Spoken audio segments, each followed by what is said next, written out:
Hello everyone, hope you're doing good.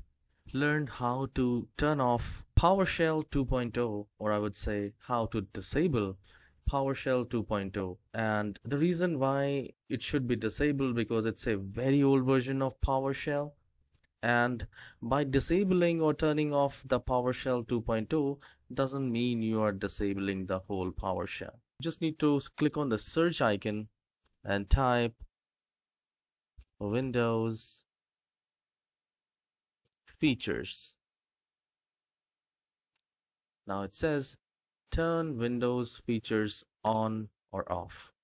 So I will click on that and you will see a window like this. I'll maximize so that you can see it.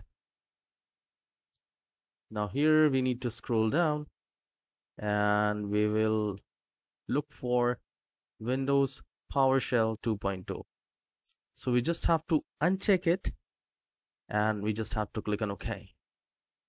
The moment we do that, it will start searching and doing the action, and it should not take much time, and it will also ask you to restart the computer. So you can do the restart, else Windows completed the request changes and we can simply close it.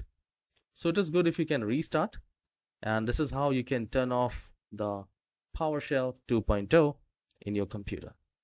I hope you have enjoyed this very short tutorial. I'll see you in the next video. Have a wonderful day.